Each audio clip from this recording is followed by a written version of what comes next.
Привет, привет! Меня зовут Людмила, и с вами Людмила Шпакова в потоке.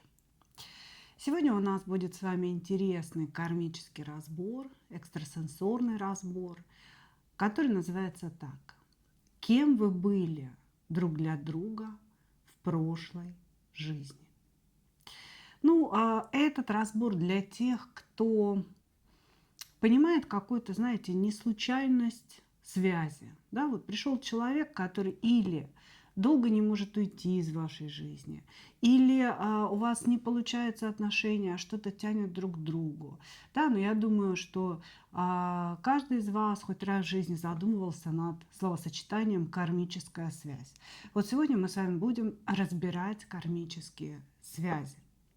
Ну а перед нашим разбором мне хочется пригласить вас стать своими ученицами и учениками, моими ученицами и учениками.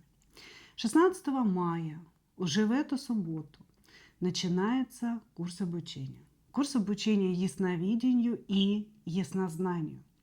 И это именно то, что вы видите на подобных экстрасенсорных разборах. Да, то есть вот эти разборы, когда мы заглядываем за толщу времени, да, когда мы просматриваем человека полностью от и до, даже не опираясь ни на какие карты. Да, то есть карты здесь используются как инструмент, как ключ входа. Вот это и есть ясновидение и яснознание. Они всегда идут рука об руку, да, потому что информация, получается, приходит, да, через разные органы чувств. И я хочу пригласить вас обучиться этому, потому что это навык. Я не всегда это умела, поверьте. Я научилась тому, что сейчас демонстрирую вам. И сейчас у меня есть огромный багаж знаний, да, в том числе и как раскрыть в себе эти способности, да, как натренировать себя видеть сквозь поток, считывать с этого потока информацию. И, конечно же, на своем курсе я хочу поделиться со своими учениками этими знаниями и научить всех тех, кто желает, стать не такими, как все. Итак, мои дорогие, если хотите стать уникальными людьми и обладать уникальными способностями к ясновидению и яснознанию, приходите обучаться. У вас осталась последняя возможность записаться на курс, потому что он стартует уже 16 мая, в эту субботу. Преподавать буду я лично, проверять домашние задания я лично, отвечать на все вопросы я лично. То есть этот курс идет под моим личным патронажем. Приходите, пожалуйста, буду рада обучить вас этому искусству. Итак, мои дорогие, ну а сейчас мы начинаем. У нас будет две позиции.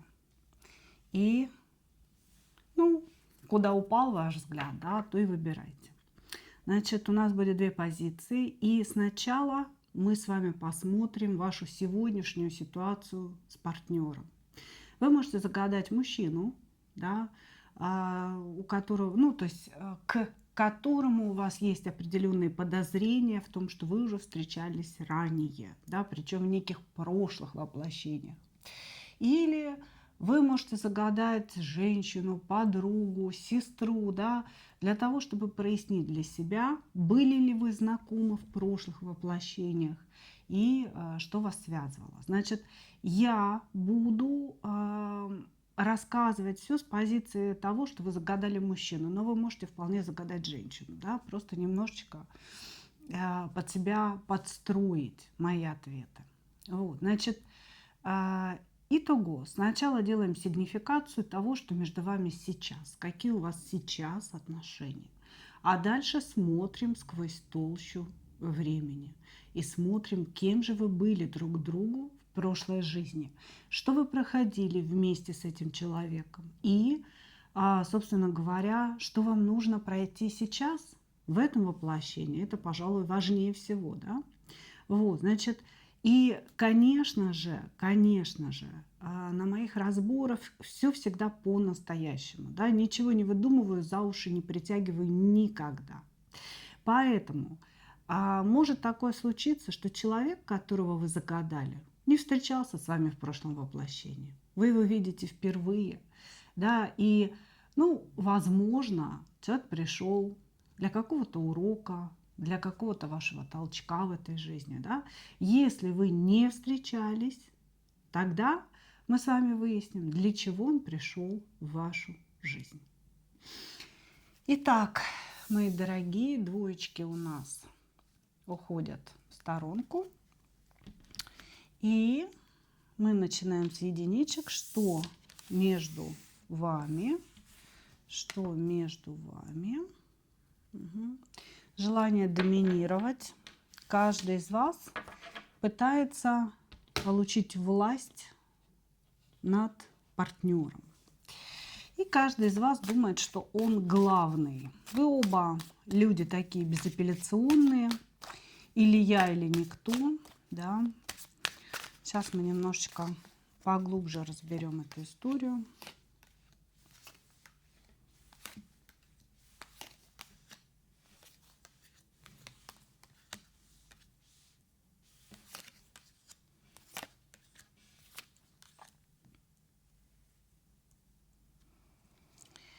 Так, здесь произошла такая, знаете, смена ролей интересная.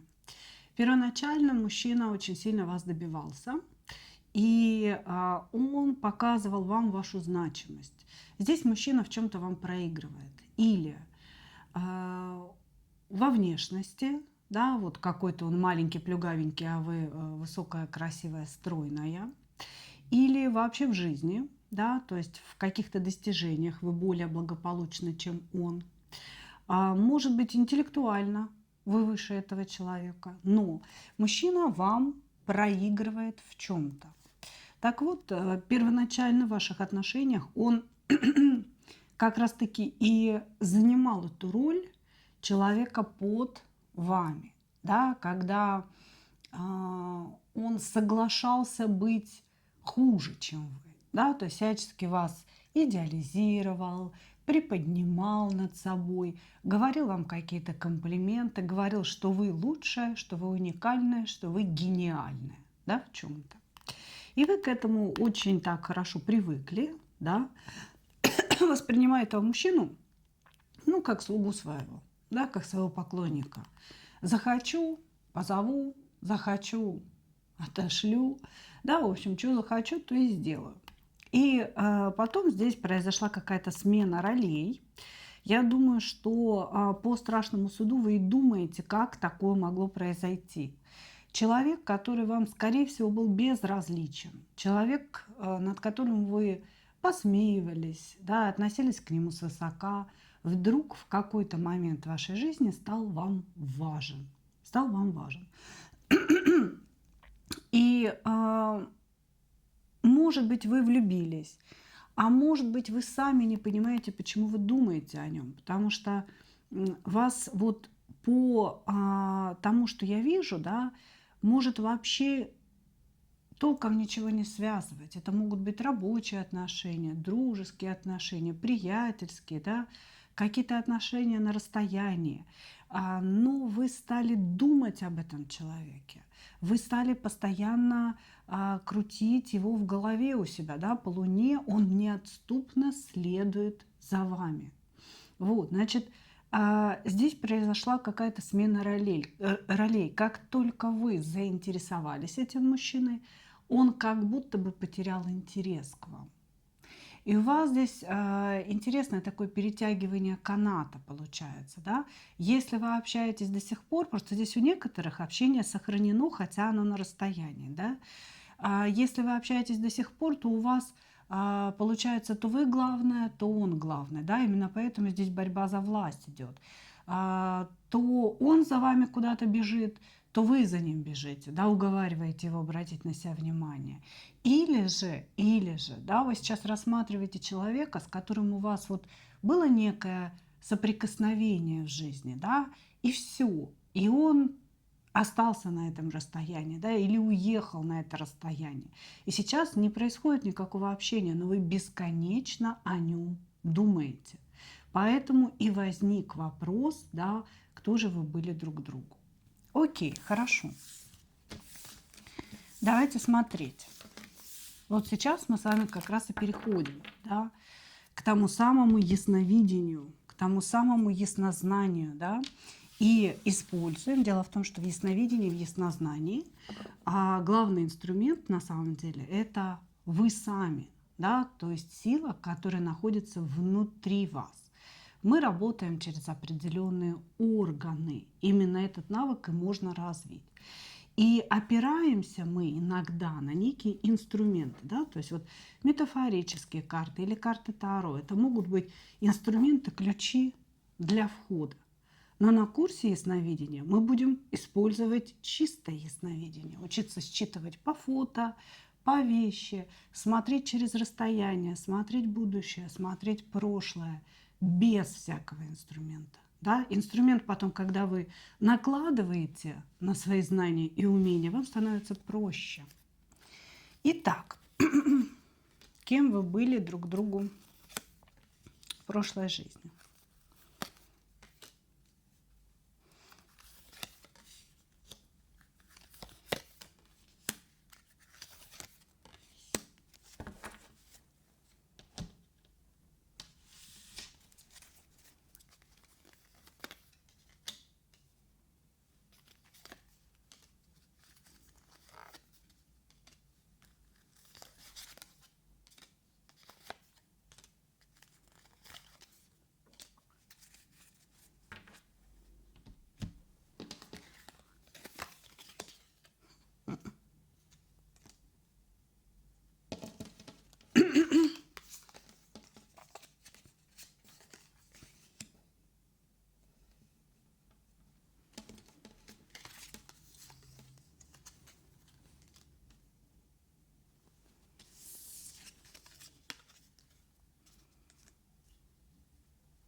Значит, смотрите, это именно тот случай, когда вы не встречались с загаданным человеком в прошлой жизни. Вы с ним в прошлом воплощении не встречались. Значит, вы были в совершенно разных эпохах, проживали в совершенно разных эпохах, и тот мужчина на самом деле является молодой душой, а вы очень древней душой. Да? Что это значит? Это значит, что этот мужчина может жить свою вторую, третью, четвертую жизнь, а вы могли прожить их уже тысячи, да, великие тысячи. А вы с этим человеком не встречались, он не является вашим кармическим партнером. Да? И нам сразу же отвечает поток, а зачем он пришел, этот человек. Так вот, внутри вас есть огромный мир. Внутри вас есть какие-то очень сильные творческие способности. Да? Мы сейчас не говорим о способностях к магии, хотя это тоже не исключено. Да? Мы говорим о творчестве, о том, что вы внутри себя художник. Вы можете быть буквально художником, можете быть писателем, можете быть музыкантом. Вы творческий человек. Вообще все, что вы в этой жизни делаете, основа этому – это творчество. И вот этот мир внутри вас, он был заперт. Он был заперт, потому что вы были абсолютно не уверены в себе. То есть вы чувствовали в себе некие способности, да, к проявлению в этом мире, к созданию чего-то, каких-то творческих актов. Но вы не делали этого, потому что вы не верили в себя. Может быть, в детстве вам говорили родители или знакомые, да, там, одноклассники, говорили, что вы неудачница, да, что вы ничего не достигнете, что у вас нет никаких талантов, да. То есть такое ощущение, что некое общество вокруг вас, оно немножечко вас гнобило в детстве. И поэтому выросла вот эта вот неуверенность в себе, да, неспособность вытолкнуть из себя какие-то творческие возможности, и не веря, что это кому-то может понравиться, что это кому-то может быть нужно, да. Вот, значит, как будто бы ваш огромный внутренний мир очень радужный, очень красочный, очень творческий. Он был заперт внутри вас под гнетом определенного страха, да, и неуверенности в себе. Да, я не буду это делать, меня посчитают глупой, я не буду это делать, меня посчитают, ну, какой-то там сумасшедший и так далее. Вот, значит, и получается так, что мужчина, который пришел, да, не являясь вашим кармическим партнером. Сейчас мы отвечаем на вопрос, а зачем же он тогда пришел в вашу жизнь, если вы не встречались в прошлом воплощении. Этот мужчина, он включил в вас, знаете, не то чтобы уверенность в себе, уверенность появилась позже. Этот мужчина дал вам толчок к самовыражению. И вы, возможно, впервые в своей жизни позволили себе некий творческий акт. Написали стихи, написали рассказ, написали картину, музыку. Да? То есть вы что-то такое из себя произвели и выпустили, потому что пришел этот человек.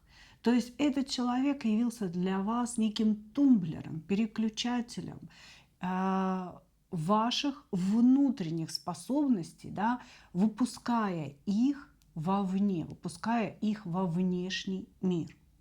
Значит, благодаря этому мужчине вы зажглись, вы заработали, вы открылись, вы позволили себе быть собой. И произошло это буквально так, вы как будто бы сказали: да плевать. Плевать, что могут меня посчитать глупой, или ненормальной, или сумасшедшей. Я сделаю это. Плевать, я выражу себя. Пусть люди думают все, что хотят.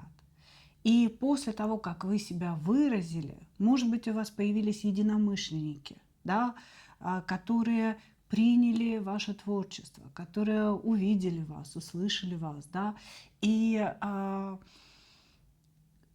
после того, как произошел этот выброс, да, творческой энергии, появилась уверенность в себе, вы почувствовали себя уверенной и почувствовали себя совершенно другим человеком. Вы обрели себя благодаря этому мужчине.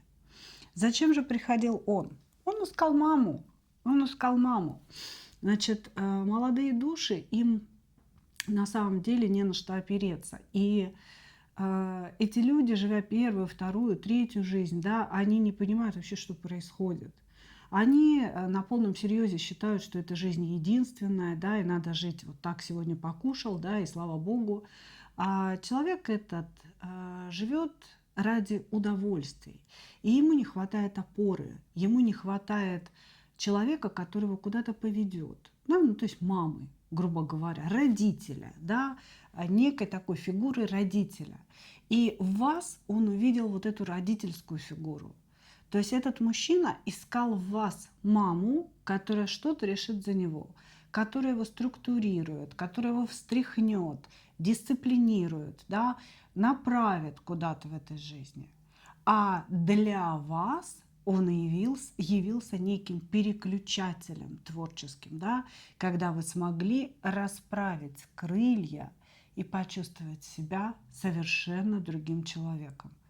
Появилась и уверенность в себе, и ощущение счастья, и ощущение того, что все в этом мире не зря.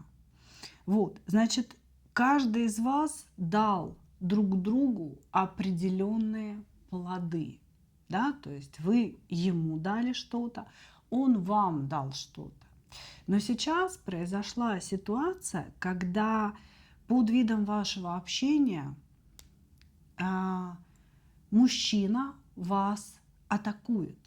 То есть если он пишет или звонит, да, это всегда ну, какая-то какое-то странное давление, да, нападение на вас, может быть, оскорбление, еще что-то, да, или продавливание своих интересов очень жесткое. Вот, значит, если общения никакого нет, то перед окончанием этого общения, возможно, был какой-то конфликт, да. Значит, вы постоянно думаете о нем. Почему? Не потому, что вы встречались в прошлой жизни, а потому, что он включил вас. Он один вас включил. И вы все время возвращаетесь мыслями к этому моменту, да, и думаете, я хочу еще, ну дайте мне еще этих ощущений для того, чтобы вдохновение не покидало меня. Вот, то есть ваша зависимость от этого мужчины не имеет кармических корней, она имеет, ну, такое совершенно четкое обоснование. Он помог вам открыться и стать собой, и вам кажется, что вы можете из этого получить еще что-то, да? Вам нравилось наполнение, вдохновение, которое заходило в вас. Вы хотите вернуть это состояние полета и влюбленности. Но этого не происходит. Или вы сейчас, общаясь, ругаетесь, или вы уже давным-давно поругались и не общаетесь. По сути, что нам говорят? Что взаимоотношения с этим человеком уже окончены. Вы уже получили все, что могли друг от друга. Да? Результаты, плоды ваших отношений уже получены. И ваша ментальная, возможно, зависимость – это просто такие отголоски ваших желаний. Да? Я хочу, чтобы это длилось вечно. И вот как-то, знаете, психика постоянно подтягивает вас к этому человеку. Но отношения здесь окончены, и они не имели, да, они не имели кармических никаких оснований. Благодарю вас, мои дорогие единички. Двигаемся дальше. Двоечки. Двоечки. Что вас связывает? Что вас связывает? Ну, у вас здесь или треугольник, или четырехугольник. Здесь какой-то выбор, который сделать невозможно друг в сторону друга, да, потому что есть обязательства.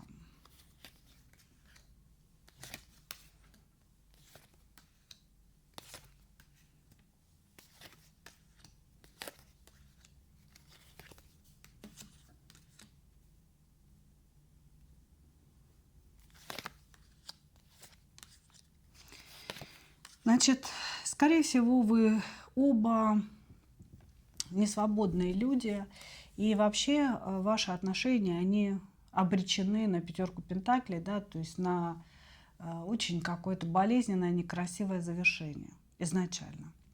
Вот. Но тем не менее здесь происходит такое взаимное притяжение, которое вы, конечно, скрываете, а мужчина нет. То есть, по сути, здесь мужчина все время пытается докопаться до вас со своей любовью, звонит, пишет, как-то что-то предлагает. Может быть, это происходит не в любовном каком-то формате, да, но, допустим, он по работе вам постоянно пишет. Пишет. Вы думаете, господи, пиши ты в общий чат, да, какого фига ты мне пишешь? Вот, то есть здесь человек от вас никак не отлипает. Да, у очень многих это вот прям любовный формат, у кого-то это такой вот явное навязывание общения, непонятно по каким причинам. Да, все время догадываетесь, какого фига, да, прилип. Вот. Значит, потому что здесь основные чувства идут от мужчины. Он влюблен. Он влюблен, он хочет вам нравиться, он хочет вас унести в какие-то свои берлоги, в какую-то берлогу, да, находиться там вместе с вами. Ему с вами очень кайфово, он испытывает какие-то колоссальные эмоции, очень приятные рядом с вами. Но он понимает, что шанса на настоящие отношения, шанса на настоящую любовь между вами нет. Вот, значит, вы не показываете ему своей симпатии, вы находитесь в звезде. Я красивая, самодостаточная, успешная, может быть, даже вы знаменитый, да, люди на вас смотрят. Вот, я тебе так вот могу позволить поцеловать краешек своего платья, да, там, или носок своей туфельки. Ну и все, и отойди, мальчик. Вот. То есть вы как-то так себя ведете очень отстраненно от этого человека, но тем не менее по силе притяжения у вас присутствует. То есть вы его просто скрываете. И, конечно, вы бы хотели, чтобы и дальше этот мужчина вам признавался в любви, лез к вам, да, там с своими предложениями какими-то, а вы вот такая вся, знаете, вот королевишна, как бы нет, нет, нет. Я не, ну, я не соглашусь ни на что. Но только он куда-то начинает уходить, вас начинает накрывать, вы вот так, мальчик, иди обратно, куда-то ушел. Вот. Значит, ну вот по сути отношения никакие невозможны между вами, но есть взаимное притяжение, которое вы скрываете, а мужчина нет. Вот. И из-за того, что эти отношения нереализуемы, в принципе, да, у вас возникают, возможно, скандалы или какие-то вот такие терки, знаете, то есть вы конфликтуете с этим мужчиной на голом месте именно из-за того, что, скорее всего, каждый из вас не свободен. У каждого из вас есть семья. Хорошо. Так, давайте же посмотрим, да, как тут звучит. Кем вы были друг другу в прошлой жизни. И используем как раз мои способности к ясновидению, да, и навыки к чтению пространства, которым можно обучиться на моем курсе ясновидения и яснознания. Посмотрим, кем вы были друг другу в прошлой жизни.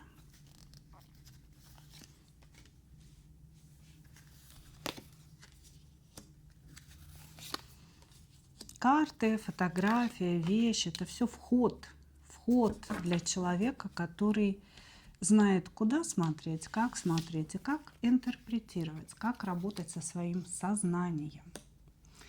Этому и буду учить.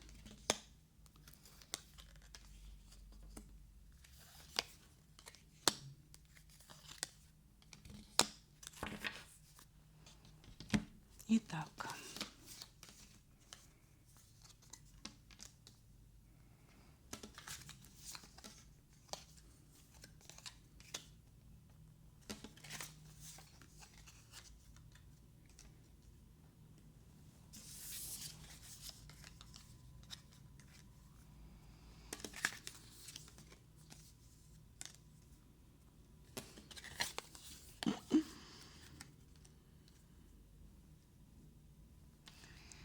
Моя любимая вышла карта. Значит, смотрите, вы с этим человеком были знакомы не один раз. То есть это не только некое прошлое воплощение, вы на самом деле встречались часто. Да? Может быть, он за вами прыгал из жизни в жизнь, может быть, и вы за ним, да, когда-то он за вами, когда-то вы за ним, но вы с этим человеком уже не одну жизнь встречаетесь. Вот. Ну, то есть не второй раз, а может быть там 8-й, 10-й или 100-й раз. Значит, кем вы были друг другу конкретно вот в неком важном для вас воплощении? Вы смотрите, что нам говорят, да? Что нам не показывают конкретно прошлое воплощение, а нам показывают то, что было важно для вас, что вас связало. Да? То есть однажды в некой из ваших жизней общих, да, вот вы в своей, он в своей, но вы встретились, и вас связало нечто, что потом стало предлогом к постоянным встречам. Да? То есть вас что-то объединило, и потом вы из жизни в жизнь встречаетесь, и чего? И пытаетесь это все отработать, да? Пытаетесь как-то, значит, решить вопрос, выйти из этого замкнутого круга. Так вот, что же вас тогда связало, и кем вы были в том самом воплощении? Значит, первое, это было в какой-то горной деревне, и, скорее всего, у вас были какие-то очень простые занятия. Мужчина мог быть пастухом, вы могли тоже работать руками, да, может быть, что-то стирали, может быть, что-то готовили. То есть каждый из вас занимался каким-то абсолютно обыденным, простым, человеческим, понятным трудом. Вот, значит, жили вы в горах, и была это такая какая-то горная деревня, где все было достаточно просто, достаточно понятно, и работали законы, да, когда не молодой человек и девушка влюбляются и женятся, например, да, а вот их род, да, то есть клан одного, клан второй договариваются, и люди женятся вот по этим договоренностям. Значит, здесь между вами возникла привязанность, возникла любовь, очень-очень серьезная, да, когда вы могли встречаться тайно, потому что была какая-то разница между вашими кланами, да, вы не могли пожениться по вот этой договоренности. Может быть, вы были из более богатой семьи, он из бедной, или наоборот, он из богатой, вы из бедной. Вот на уровне вот этого села, где вы вместе проживали. То, что вы были с ним практически одного возраста, это да. То есть не было такого, что кто-то сильно старше. Нет, вы были оба молоды, очень юными. Значит, и здесь показывается, что родственники мужчины были против вас и против подобных встреч. Они ему подыскали кого-то другого, и он послушался. То есть он убежал от ваших отношений в те другие и женился на другой женщине. То есть ему подобрали другую женщину, он на ней женился. И так шло какое-то время. Что произошло с вами, мне не показывают. Но здесь, скорее всего, вы уехали оттуда. Вы уехали. То есть, может быть, вы вышли замуж, уехали, а может быть, вы просто уехали куда-то в город, да, там, если тогда были города, потому что показывают времена, конечно, давние. Вот, значит, таким образом, вы не реализовали любовь, которая была между вами. Между вами было очень сильное притяжение, очень сильная любовь. И получается, что мужчина предал вас тем, что на вас не женился, не настоял на своем и убежал вместе с вами, да, а женился на какой-то другой женщине. Вы уехали от боли, вы уехали от того, что вы считали себя преданной, но на самом деле ответ был очень прост. Это мужчина был глуп, да, то есть он глупый человек, и был тогда глупее, чем вы, и ему нужно было или удобнее, наверное, было, когда решения принимались за него. Вот что сказали родители, то и сделал. Вот, значит, вы встретились с ним через время, когда он очень-очень сильно заболел, вы встретились уже в глубокой старости. То есть каждый из вас прожил какую-то свою жизнь, да, то есть вот он со своей женой, а вы вот вашу линию, что интересно, не показывают, показывают именно его. Значит, вы, уехав из этого села, прожили свою жизнь. И вы встретились с этим человеком в больнице, когда он очень сильно заболел, он умирал. Вот. Может быть, вы работали в этой больнице, но мне показывают картину, что он лежит где-то на койке, да, в предположительно больничной палате, и вы к нему приходите, и вы с ним общаетесь. Вот. И это был такой прощальный разговор, где каждый из вас сказал то, что думал. Вы сказали о том, как вы были обижены, и что всю жизнь пронесли внутри себя эту боль, да, эту обиду. А он сказал вам о том, что он любил вас всю жизнь и всю жизнь вас помнил. И что к вот этому времени, да, когда он был болен, он очень сильно пожалел о том, что тогда не сделал выбора своего сердца. Вот, значит, на этом конец, прошлую жизнь не показывают. Далее показывают ваше путешествие в астральном пространстве. То есть умер мужчина, и, возможно, вы тоже скоро умерли после этого, и вместе оказались еще и в астральном пространстве определенном. Вот. Ну, это пространство называется лимб, да, то есть мы там какое-то время находимся все после того, как тела умирают. И потом вы выпрыгнули в какую-то еще жизнь. И вот интересно теперь понять, а что же тогда сейчас вы отрабатываете, да? То есть для чего вы встретились вообще в этой жизни? Понятное дело, что допрожить здесь стоит любовь, да? Допрожить-то здесь стоит любовь. А что нам сейчас скажут?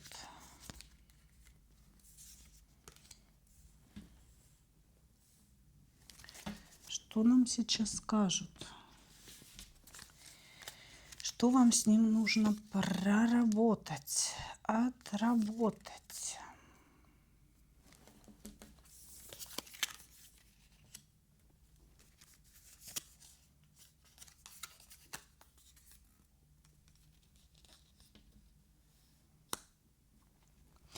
Вот смотрите, на самом деле у вас разные задачи.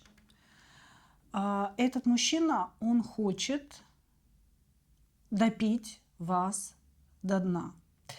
Когда-то он вас предал, но он вас очень сильно любил. Эта любовь у него сохранилась внутри.